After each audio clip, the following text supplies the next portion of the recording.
M'dzina la Atate ndi la Mwana ndi la Mzimu oyera. Amen. Lero ndi Lachisanu, Mulungu woyamba munyengo ya Lent, pa 23 February 2024. Ndipo mawu amene tidzawerenga, mawu oyamba adzachokera m'buku la mneneri Ezekiele 18 ndime 21 mpaka na 28. Amene akutiwerengera mawu oyamba ndi Samantha Francisco kuchokera ku St. John Girls Secondary School mu Diocese ya Mangochi. Ndipo mawu a mthenga woyera adzachokera mthenga woyera monga adalembera Mateyo mutu 5 ndime 20 mpaka na 26. Muli mfundo zingapo zimene tikanatha kugawana bwinobwino pa mawu amenewa, koma mfundo imene tayisankha kuti ikhale ngati phunziro lathu la lero tikuyitenga kuchokera mawu oyambirira a m'buku la mneneri Ezekiele. Mmenemo nkhani yake ndi yakuti aliyense azaweruzidwa malingana ndi zimene iye anachita. Ngati anachita zinthu zabwino azapita kumwamba, ngati anachita zinthu zoyipa azapita ku Jehena. Ndipo aliyense pamene zinthu zamuvuta asaloze chala wina, ayi aloze chala yekha, chifukwa aliyense ali ndi ufulu wochita zabwino kapena wochita zoyipa. Amene akutiwerengera mawu a mthenga wabwino komanso kutigawira mawu ndi Reverend Father Joseph Kimu, a director a Radio Maria Malawi kuchokera ku Diocese ya Mangochi. Imfa ya munthu oyipa ine ndimakondwera nayo? Iyayi, koma ndidakakonda kuti oyipa aleke njira zake zoyipa ndi kukhala ndi moyo. Mawu oyamba. Mawu a m'buku la mprofeti Ezekiele. Chauta adanena kuti munthu wochimwa akaleka machimo ake amene ankachita namamvera malamulo anga onse ndi kumachita zolungama ndi zokhulupirika, ndithudi ameneyo adzakhala ndi moyo sadzafa. Zoyipa zake zonse zidzakhululukidwa. Adzakhala ndi moyo chifukwa cha ntchito zake zolungama. Ine Ambuye Chauta ndikuti, kodi imfa ya munthu oyipa ine ndimakondwera nayo? Iyayi, koma ndidakakonda kuti oyipa aleke njira zake zoyipa ndi kukhala ndi moyo. Koma munthu wabwino akasanduka oyipa namachita zonyansa za mitundu yonse zimene anthu amachita, kodi munthu oteroyo nkukhala ndi moyo? Iyayi, ntchito zake zonse zabwino sizidzakumbukika. Wapalamula, wachimwa, adzafa basi. Koma inu mumati, zimene Ambuye amachitazi nzopanda chilungamo. Tamvani tsono Aisraeli inu, kani zochita zanga ndiye zosalungama? Kodi si zochita zanu zimene zili zosalungama? Ngati munthu wabwino aleka kuchita zoyenera namachita zoyipa, adzafa chifukwa cha zoyipa zakezo. Komanso munthu woyipa akaleka zake namachita zoyenera, adzapulumutsa moyo wake. Poti adzazindikira kuyipa kwa zolakwa zake nazileka, ndiye adzakhala ndi moyo sadzafa. Mawu a Ambuye. Titokoze Mulungu. Ambuye akhale nanu. Mawu a mthenga woyera monga adalembera Mateyo. Mateyo mutu 5 ndime 20 mpaka na 26. Pa nthawi yomweyo Yesu adati, n'chifukwa chake ndikukuwuzani kuti ngati kukhulupirika kwanu sikuposa kukhulupirika kwa aphunzitsi amalamulo ndi kwa Afarisi, simudzalowa konse mu ufumu wakumwamba. Mudamva kuti anthu akale aja adawalamula kuti usaphe. Aliyense wopha mnzake azayenera kuzengedwa ku bwalo la milandu. Chabwino. Koma ine ndikukuwuzani kuti aliyense wopsera mtima m'bale wake azayenera kuzengedwa ku bwalo la milandu. Aliyense wonena mnzake kuti wopanda pake iwe azayenera kuzengedwera ku bwalo lapamwamba. Ndipo aliyense wonena mnzake kuti chitsiru azayenera kukaponyedwa ku moto wa ku Gehena. N'chifukwa chake ngati wabwera ndi chopereka chako kuguwa, nthawi yomweyo nkukumbukira kuti mnzako wina ali nawe nkanthu, siya chopereka chakocho kuguwako, ndipo pita kayambe wayanjana naye mnzakoyo. Pambuyo pake ndiye ubwere kudzapereka chopereka chako chija.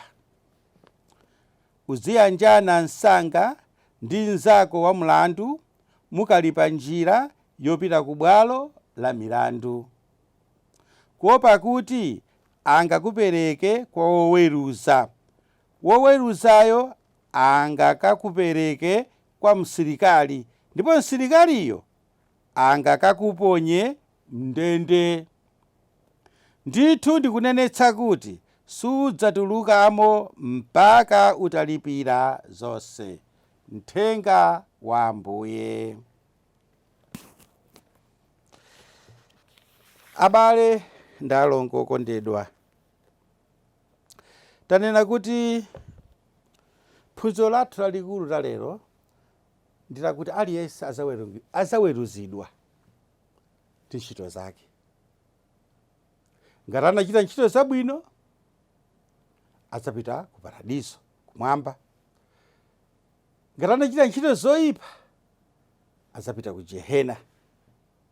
Mawu amenewa ndiofunitsitsa kuti tiwamvetsetse bwino ndiponso alowe mu mtima mwathu, chifukwa kawirikawiri inuyo ndi ine zinthu zikativuta timakonda kuloza chala ena kuti ine zandivuta, banja langa landivuta chifukwa cha auje, ineyo utumiki wanga wandivuta chifukwa cha auje, ine ntchito yanga yandivuta chifukwa cha auje. Inde sitikukana, alipo ena ali pa mavuto, si chifukwa chakuti mavuto anachita kwaphika okha ayi. Ali pa mavuto chifukwa cha anthu ena oyipa mtima, anthu ena adyera, anthu ena ansanje. Ndizona zimatha kuchitika. Koma apa tikukamba nkhani ya chipulumutso. Nkhani ya chipulumutso. Ngati ineyo ine bambo Kimu ndikapita ku Gehena ndisanamizire munthu wina ayi, ndinachita chisankho ndekha kuti ndipite ku Gehena. Ndipo Mulungu palibe anthu amene anawalenga kuti awa ndi aku Gehena, awa ndiye nkhuni zenizeni za ku Gehena ayi. Mulungu akufuna tonsefe kuti tikapulumuke, aliyense mwa ife, chifukwa kumeneko kumene tinachokera. Mulungu akufuna kuti tibwerere komweko.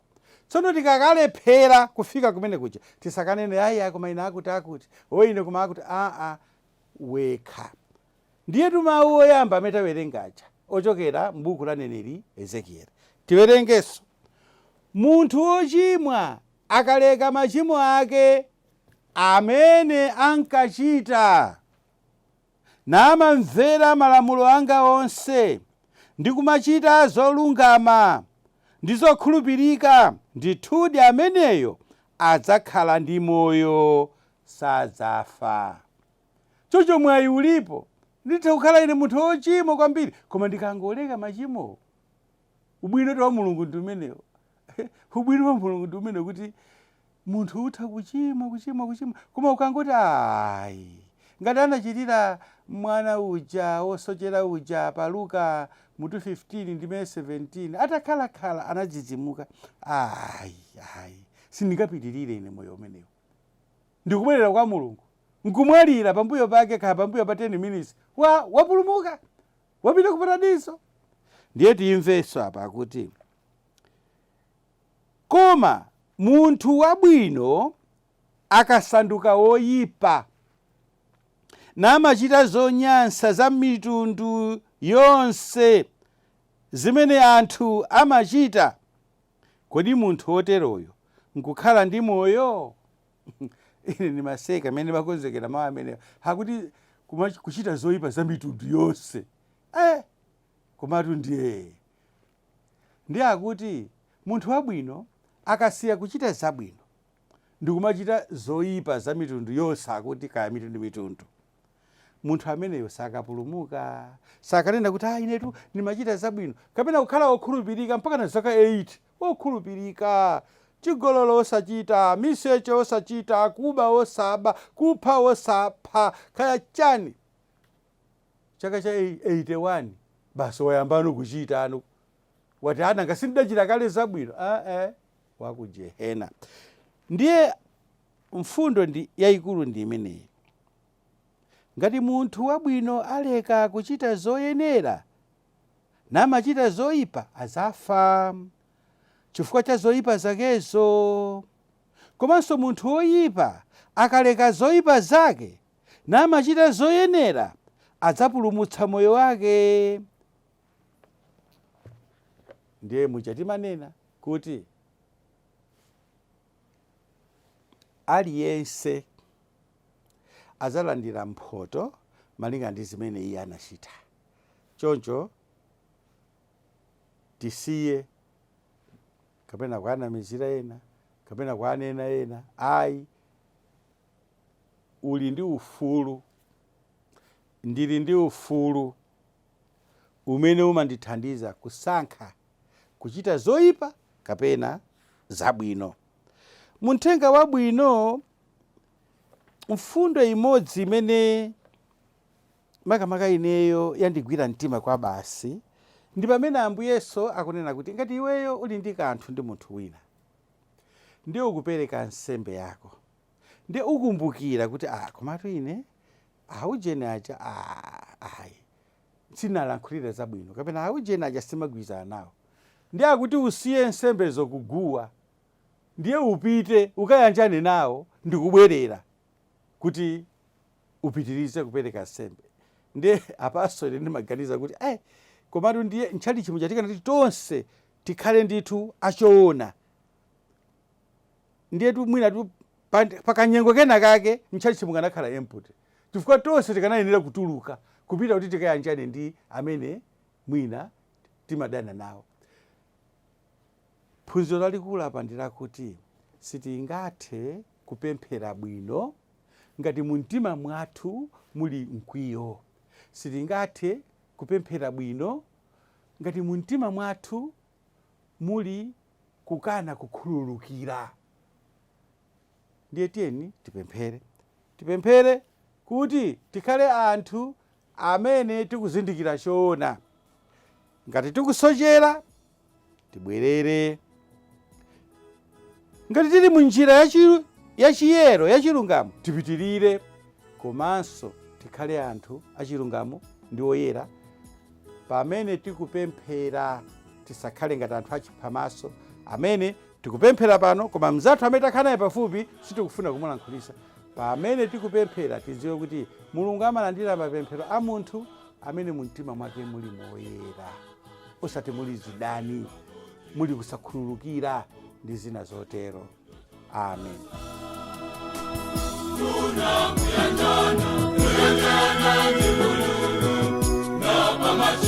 wako